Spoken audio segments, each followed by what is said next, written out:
Renato Rinaldi has been following and studying sperm whales in Guadeloupe for over 20 years. Today, he welcomes on board Pierre Gallego, veterinary specialist of marine mammals and president of the Luxembourg Association Odyssey. Pierre represents the government of the Grand Duchy within the International Whaling Commission. There he fights to save cetaceans, including sperm whales.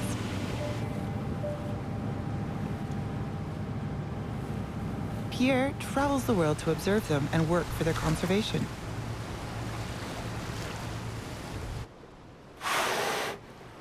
Today he's in Guadeloupe. It is one of the top spots for approaching sperm whales. While the males spend most of their time on their own, the females and their cubs cross the Caribbean from St. Lucia to Montserrat via nearby Dominica throughout the year, often sailing just a few miles off the coast of Guadeloupe.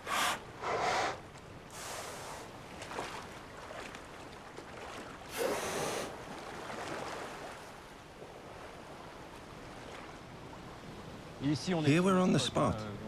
We're very lucky to have this very special underwater topography. No continental shelf, a slope that is 3,000 feet deep, 4 miles from the coast. So it's an interesting area for divers to observe and to study.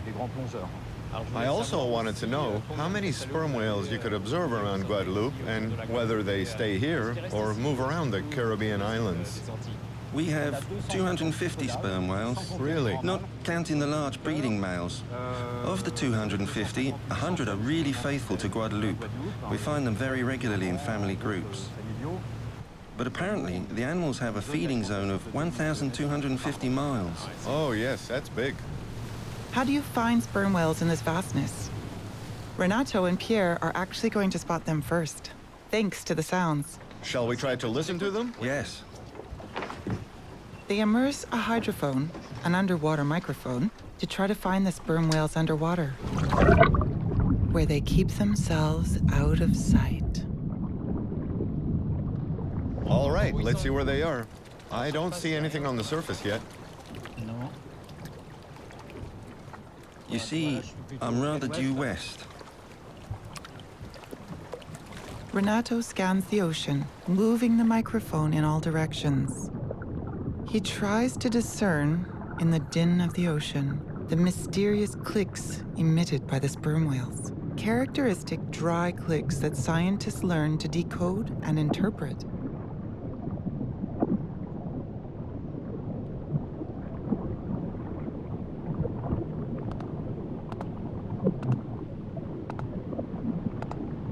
Oh, that's it.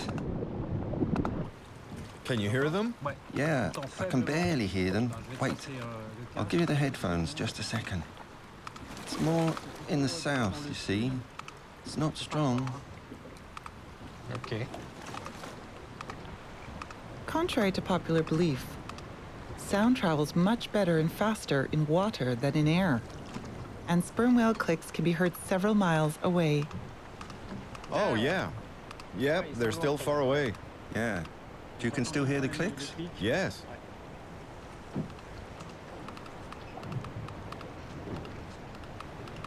Oh, that's it. We've got coders too. Take it, we have coders. There are animals on the surface, probably socializing. Click, click, click.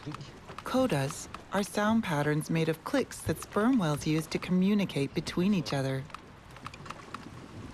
Oh, yes, I can hear them too, yes. Did you get them? There are a few on the surface. You can hear click, click, silence, click, click, click, click, click, silence, click, click, click. It's always like this. We can hear sperm whales long before we can see them.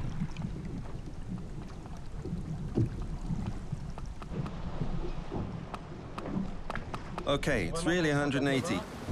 Mano, let's go 2 miles and let's listen again. Due south. Okay.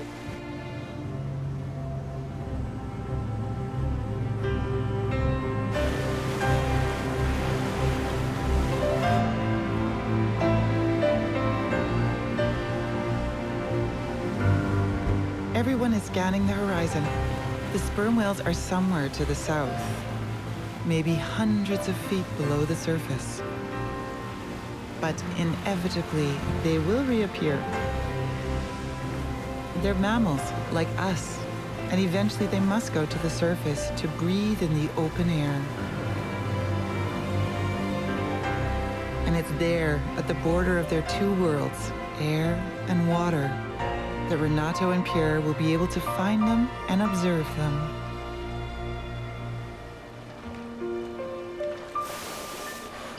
Mano, do you copy? Yes, I do. We've got 2 sperm whales ahead. They're blowing, about half a mile away. Okay, I just spotted them. We're 3/4 of a mile behind. We'll arrive quietly. I won't accelerate. Okay, perfect.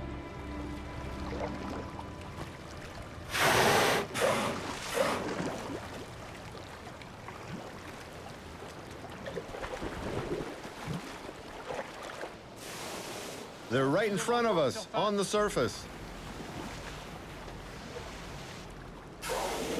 Now we've got 3 adults for sure and a cub.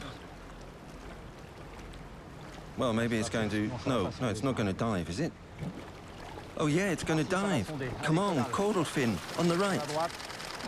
Yeah, beautiful. To identify the sperm whales one by one, Pierre and Renato take pictures of the caudal fins, because each one is unique in its shape from scars and bites left by predators.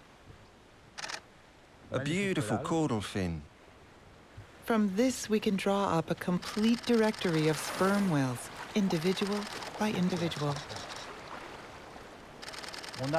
We have other sperm whales due south, closer to the coast. And we have 2 or 3 sperm whales there, too. We have to look carefully to see if we can see them blow. When they return to the surface, the sperm whales exhale the air from their lungs, projecting it with droplets of water, oil, and steam, which will form the cloud of blow. This blow allows them to be spotted from afar.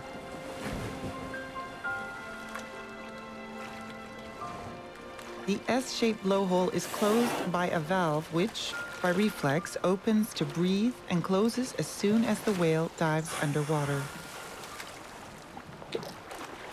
Sperm whales renew up to 90% of the air in their lungs with each breath, compared to 10 to 20% for us human beings.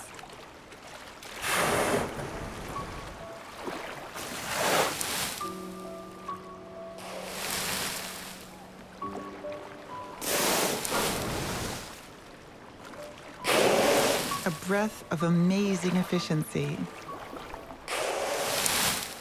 And sperm whales really need it. Most of their lives are spent underwater, often at great depths. There they will feed themselves by hunting squids, and the most mythical of them all, the giant squid, against which it struggles in titanic and legendary fights. When they dive, they will not be able to breathe for 45 minutes to an hour. So, before diving, they spend a lot of time taking deep breaths to store as much oxygen as they can in their bloodstream and muscles.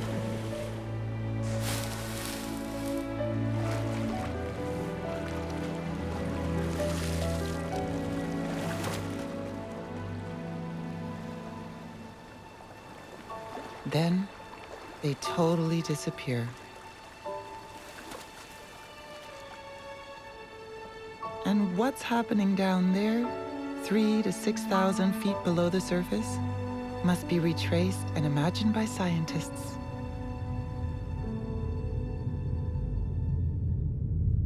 By diving so deep, the sperm whale achieves a whole series of extreme physiological feats. It will have to resist pressure 200 times higher than on the surface. Its flexible ribcage prevents its lungs from being crushed, and its metabolism can be slowed to save oxygen. And in the absolute darkness of the abyss, the sperm whale will see thanks to sounds.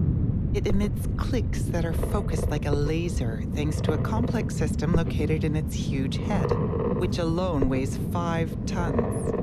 He scans the ocean like a submarine with a sonar. Just one of these clicks will allow him to detect a squid measuring only 25 centimeters over a mile away. With its sonar, a giant squid 10 meters long could never escape him.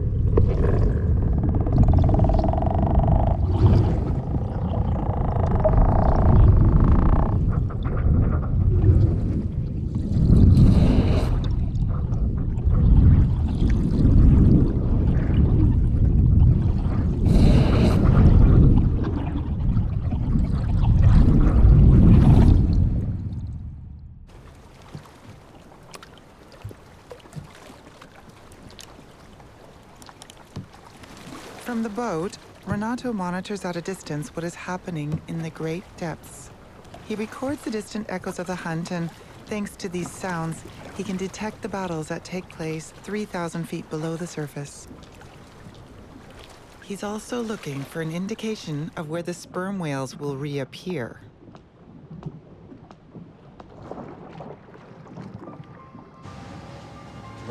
We need to check the position. You say I'm a little bit too far to the west? Is that it? Yeah, you see, it's kind of like that, slightly to the left. That's my guess, sir, according to the swell. We'll go 2 miles like this, we'll speed up a little bit, and then we'll listen again. Is that okay with you? All right. To have every chance to find the sperm whales, then to observe them more easily, the crew launched a drone into the air. From its position in the air, the drone will offer us another perspective. In the last few years, drones have become a valuable tool for scientists, enabling them to discover new behaviors and interpret them differently, to clarify what they are seeing from the boat or from shore, which at times can be confusing. And indeed, thanks to the drone, we can see the sperm whales rising slowly, little by little, a good minute before they finally emerge to the surface.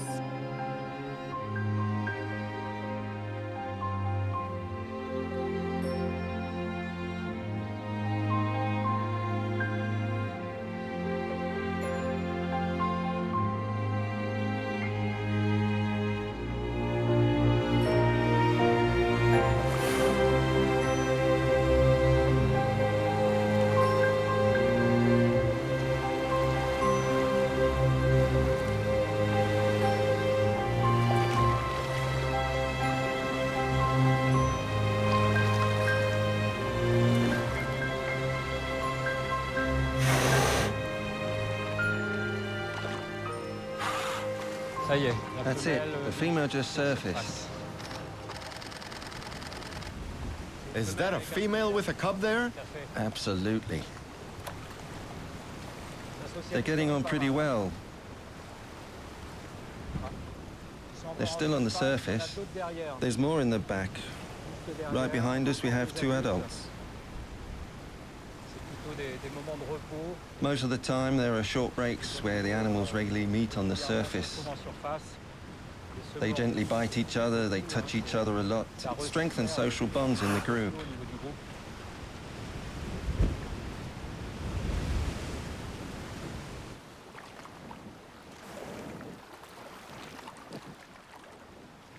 Sperm whales and their cousins, other cetaceans, whales, killer whales, or dolphins, mammals like them, have brought to the oceans concepts that were totally absent in fish.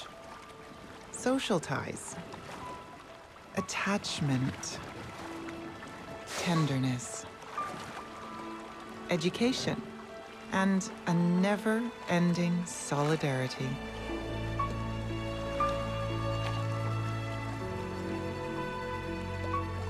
So, a cub can pass from one female to another, because a female can take care of several cubs at a time, even if she is not the mother.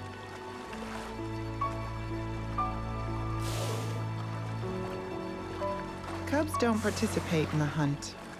They don't yet know how to dive into the abyss. So the cubs need to be fed. Like us and all mammals, females nurse them. This period can last a long time, up to 8 years for some of them.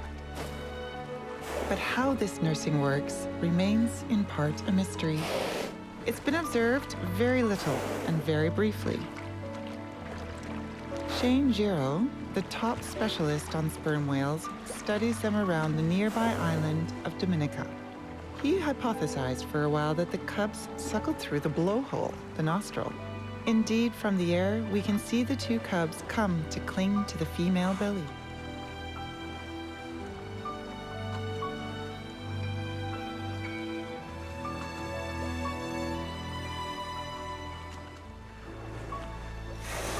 Are they just looking for physical contact? Do they want to stimulate the female to nurse, or were they already nursing?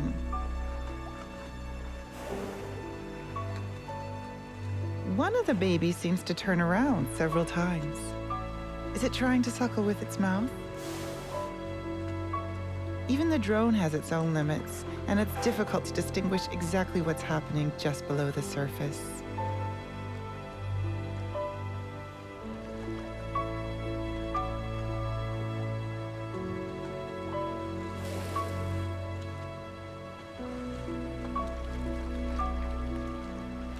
The sperm whales look calm. They have accepted the presence of the boat, even in this intimate moment.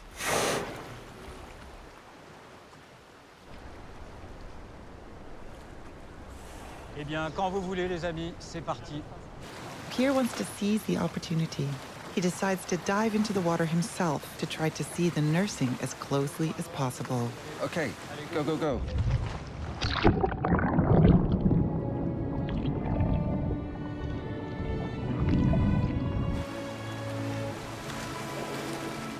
It's very unusual in Guadeloupe to swim like this with sperm whales, but it's a unique opportunity to witness nursing.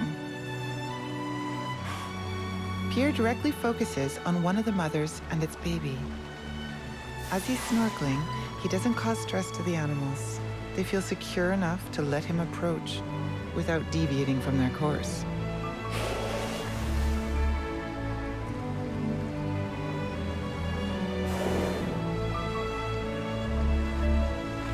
Sometimes even he is forced to slow down and move away a little.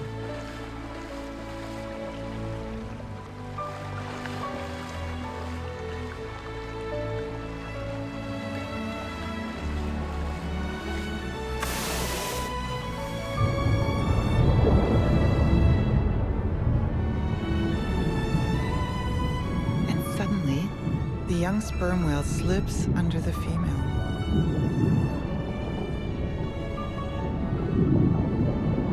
Turns around, opens its mouth, and slides toward the breast.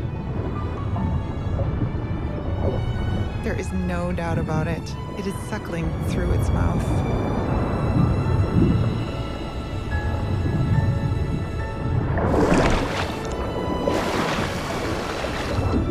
It only lasted a few seconds, but Pierre managed to catch some rare images of sperm whales nursing.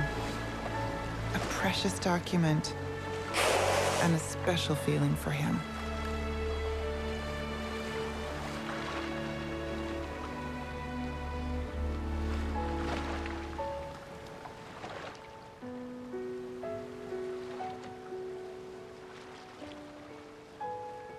The sperm whales probably have a lot of other secrets to reveal to us. To that end, don't we have to go ourselves under the surface? Passing through the mirror, to dive with them, and to get lost in their world to understand it better. This is what another scientist, François Sarano, is trying to do. More than 6,000 miles away in the Indian Ocean, off the Mauritius coast. Blow! Blow! Right under the clouds! There, a second one! Over there, yeah. There! Naveen! Just in front. Just to, 5 degrees to starboard. Yeah. Can you see them? Just in front. There are two, eh? Oh, there's another one there. No, they're all over the place. There, look at the back. 2, 3. Ah. It's okay, wait. I'm going to dive. Oceanographer and former partner of Commander Cousteau, tireless explorer and defender of nature, François Sarano, who has traveled all the oceans of the world, has become passionate about sperm whales. With his friend René Ouzek, underwater cameraman who has been following the sperm whales of Mauritius for several years, François Sarano is preparing himself to dive with the biggest predators on the planet.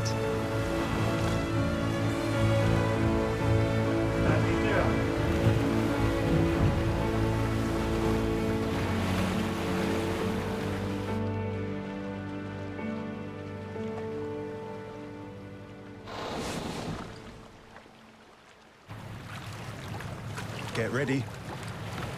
There are 3. There's a 3rd one that just came up there. Careful now. Now 4. There's a 4th one that just surfaced. Okay, now it's good.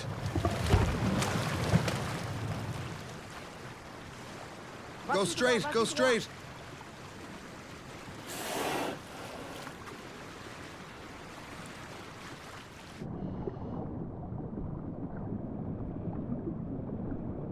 François dives into the ocean. A titanic universe. The surface is the only limit, and under his feet lies an unfathomable depth of sea.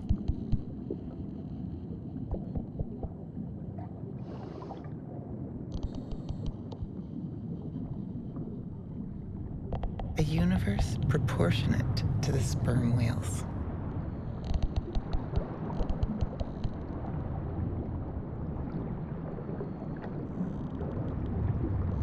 Without hesitation, François advances towards these creatures, which seem to come from another planet, for a first contact.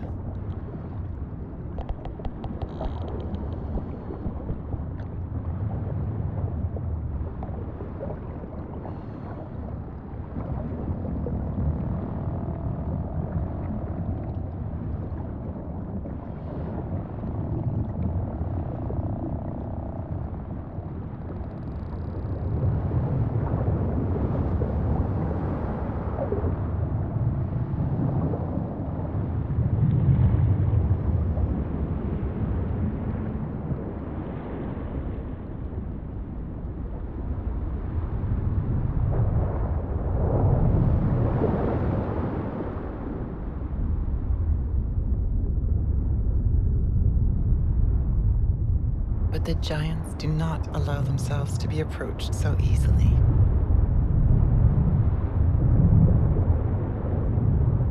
Interrupted by the diver, the whole group resumes its journey, serenely.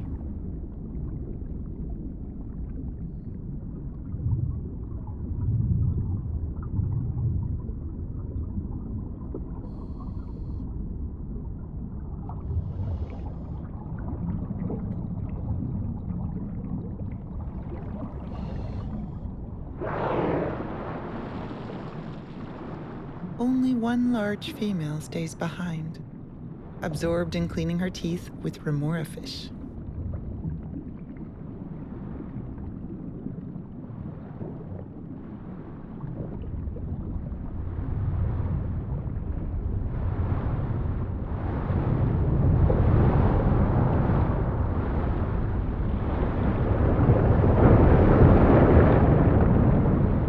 But it finally leaves too and joins its group, already far away, out of sight.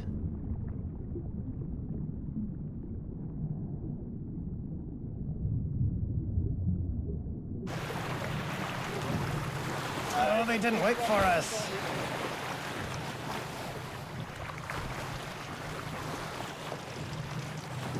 They didn't wait for us.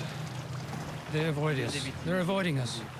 So, they don't run away, they don't probe, that's a good sign, but I think we'll have to wait for them to accept us. But they really made us run this morning. It's important not to provoke an encounter with the animal. It is up to us to adapt to nature and not for nature to adapt to us. Let's go. Come on, go!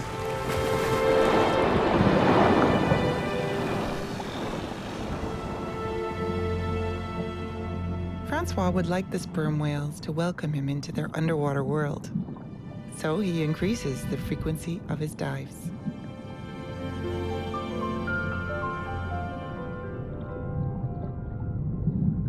But the sperm whales are only passing by for a moment and are completely ignoring him.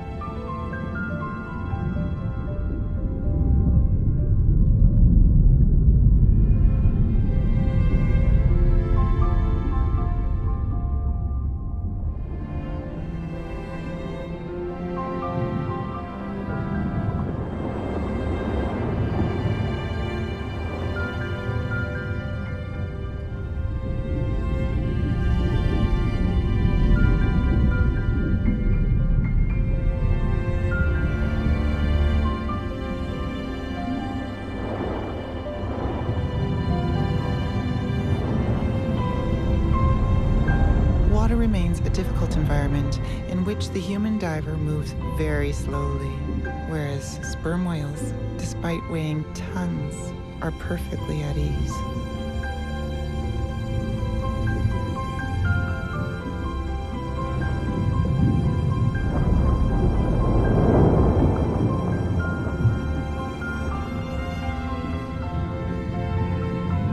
In their underwater realm, sperm whales display a wonderful flexibility and a sovereign strength.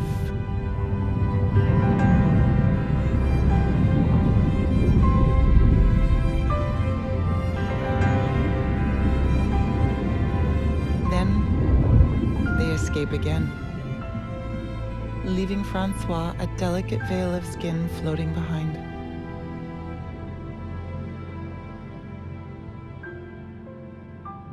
A fragile testimony of these brief meetings.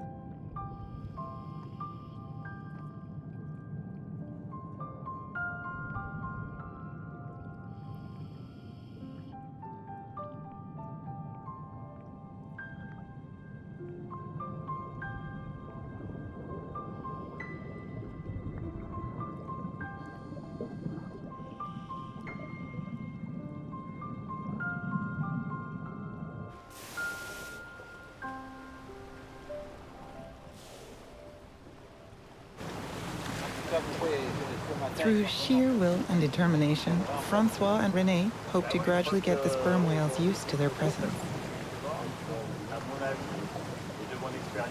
They will also try a new approach, a new form of exploration, by sounds.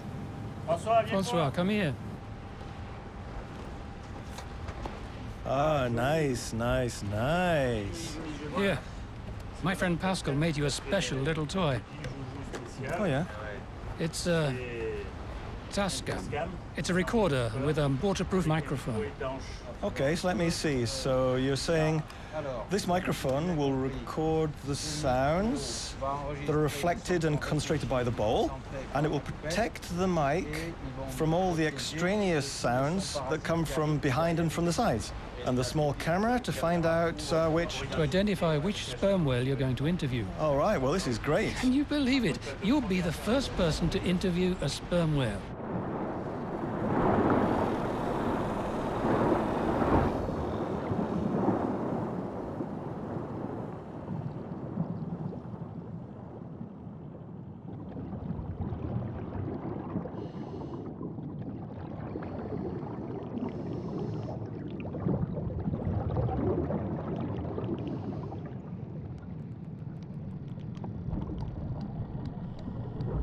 Very quickly, we can hear the sperm whales.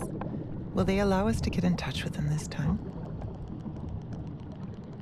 To our surprise, one of the sperm whales takes the initiative. It moves away from the others. All of a sudden, it seems to be as curious to discover François as François is to discover it.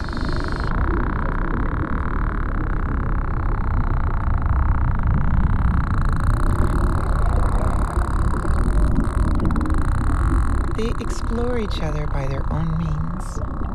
The sperm whale doesn't have a hydrophone like François, but it has an extraordinary sense, echolocation.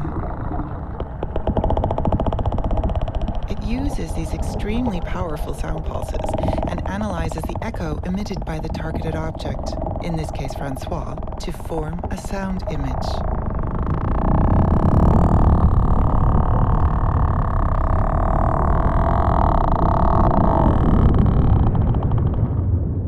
It's is like a sixth sense. It sees with sounds.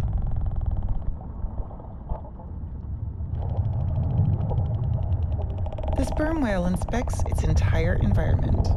It even reaches the boat, something which was inconceivable a few years ago when cetaceans were hunted by the thousands and they avoided human beings at all costs.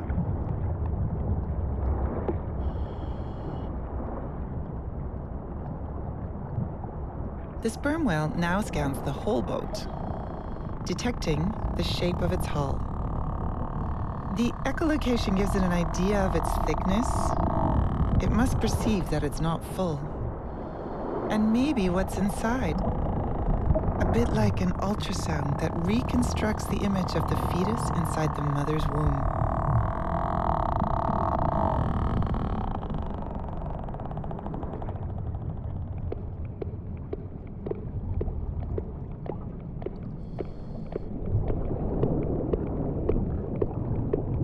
But soon, the sperm whales will need to exercise their talents elsewhere.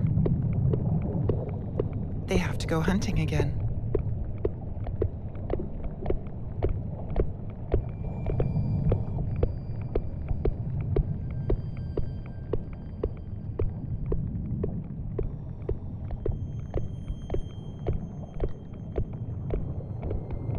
Then they assemble all their strength, hold their breath, and dive into the great depths. Here, even the most experienced human divers can't follow them. Unlike them, it's impossible for humans to resist pressures up to 200 times higher than on the surface.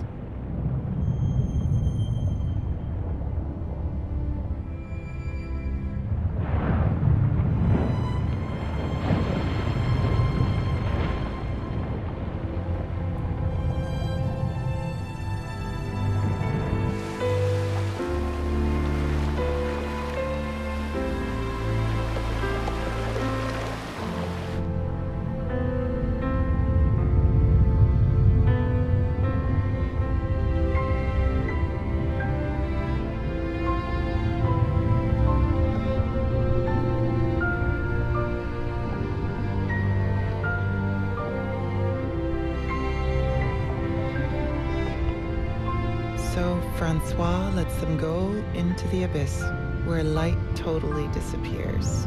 The absolute black. The darkness where the sperm whales sink and disappear.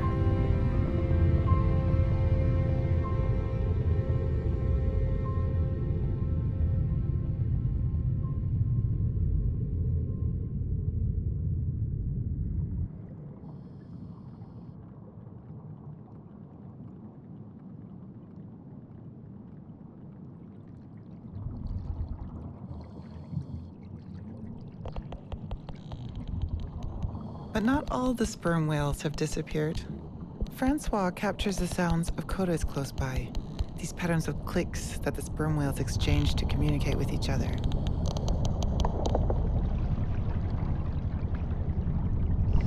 The codas are specific and different from those in Guadeloupe. 6 to 10 clicks instead of 5. Each region, perhaps even each family, could have its own dialect.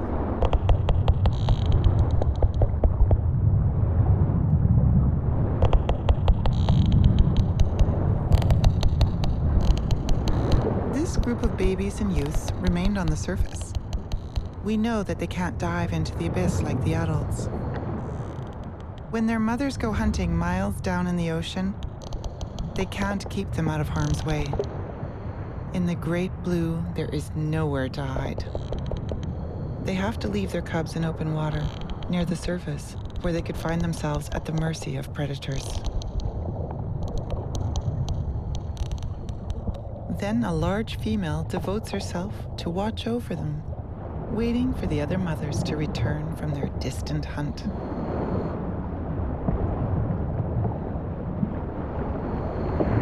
The female in charge of watching the cubs starts worrying about the visitor approaching them.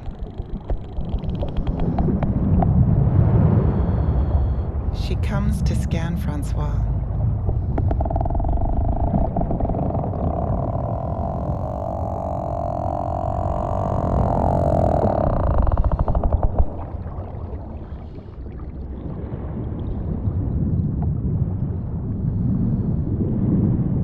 swims between the unwelcome diver and the cubs.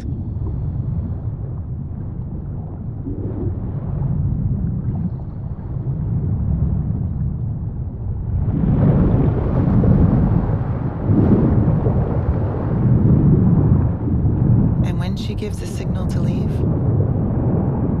everyone follows her without question.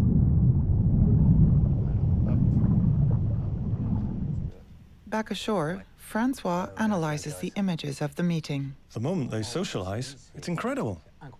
This is a very important step because in the emotion of the moment, you cannot study everything. Who else do I have? Oh, hello, Arthur. Stop. Look. You see here? Arthur's tail has been bitten. It has no tip anymore. They get bitten by a killer whale or by a pilot whale. There are many pilot whales around here. Every single sperm whale has its own identity that we can read through the scars that are left on their caudal or their pectoral fins, either by large predators or small sharks called cookie cutters, who are responsible for these marks. Because of that, we can recognize them all. Jameen, you can feel she's the matriarch. She has a strong personality, she's the leader, she's curious too. She's coming to see you. Yeah, look, pay attention. Go forward a little. And there you go. That's typical. Jameen, you see the little circle there, like that? This very, very specific notch there. Only thanks to these unique details on their fins can we recognize them. You know there are sperm whales in Mauritius, right? But these ones are not only sperm whales of Mauritius. This is a particular family.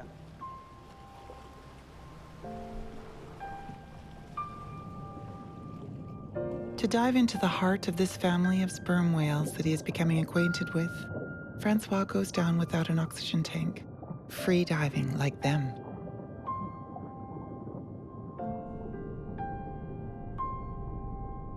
Relationships have now calmed down as the whales sleep vertically, the adults no longer bothered by his presence.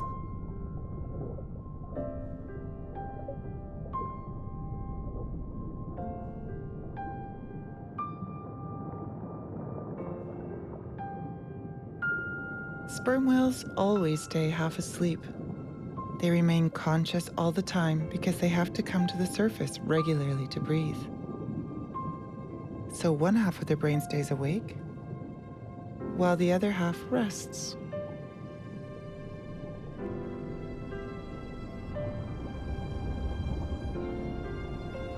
Near the sleeping adults, the cubs band together and play.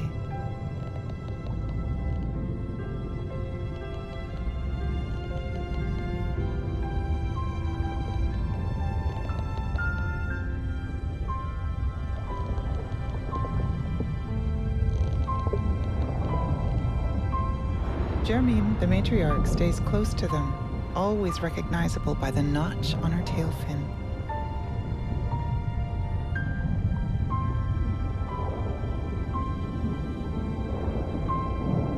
The sperm whales have accepted François in their midst. Some of them are even curious, attentive, and turn to watch him.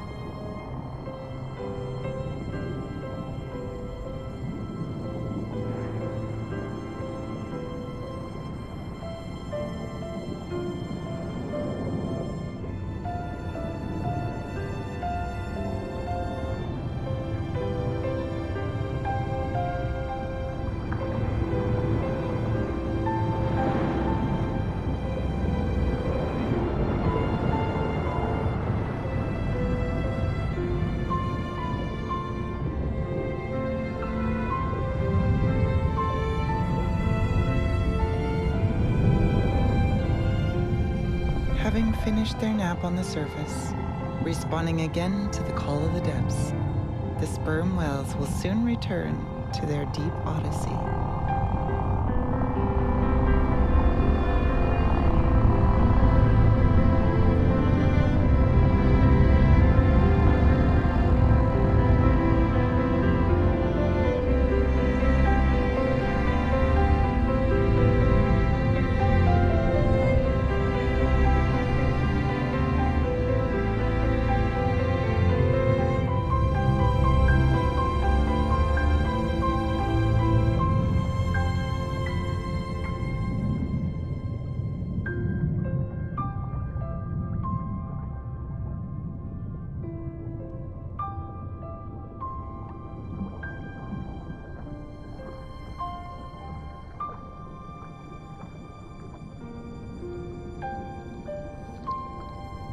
Curiously, Germain stayed behind.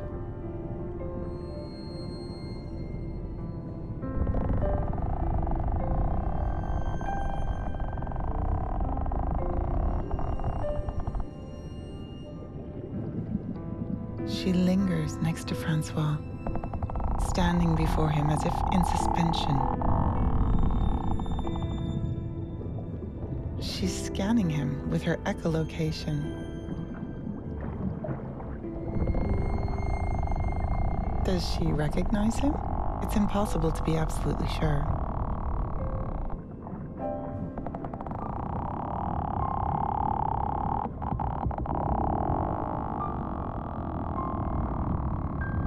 The face-to-face encounter ends as slowly and as inexplicably as it began.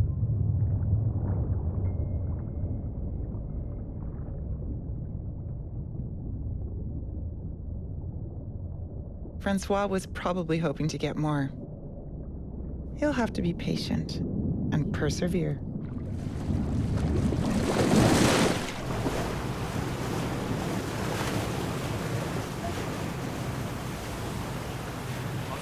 François, you're going freediving. It's a young one. So I'll go first until he gets used to me. And then you go slowly to the side and wait for him to come to you. Yep, no, okay. And you stay on the surface. Yep, if he accepts, Exactly. he will come. I will wait for him. It'll come to you if it accepts you. But we stay on the surface, we don't go deep down. Where's Axel? René, on your right now. Okay, let's go.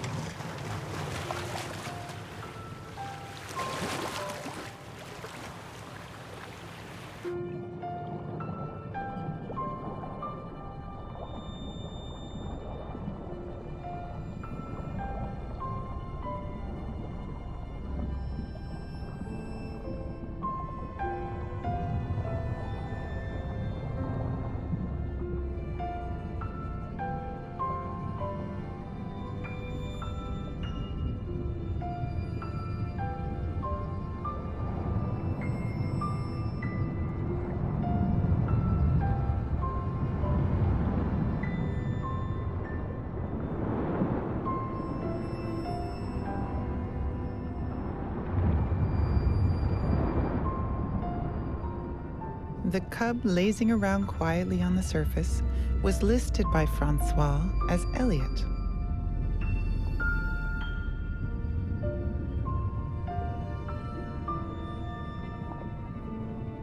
They have met many times before, but this time something extraordinary will happen.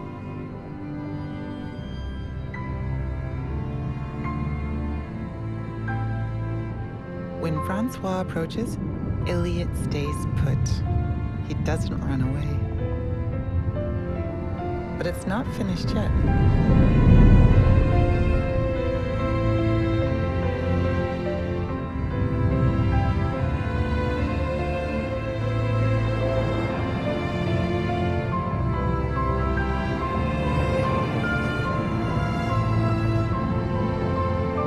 When Elliot faces him, François expects to be scanned as usual. But no.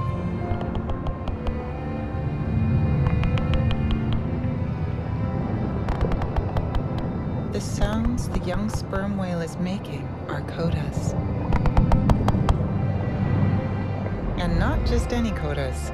Characteristic codas from 7 to 10 clicks that François has always heard when sperm whales start playing and rolling against each other. Elliot goes on to emit these codas no less than 45 times in 5 minutes. Elliot calls François in its sperm whale dialect.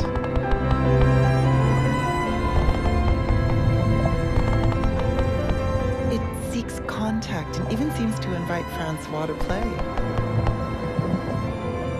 And they start together, dancing an improbable dance for two.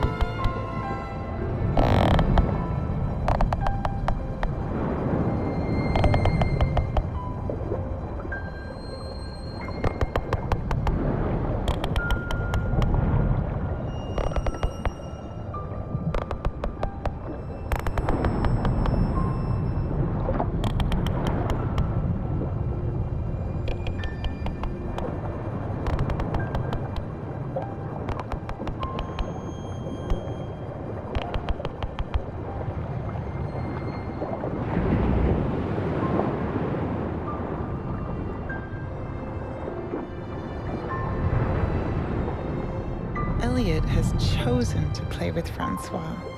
Nothing holds him back. Nothing obliges him. And when he decides to, he leaves, untamed, wild, free, and disappears into the big blue.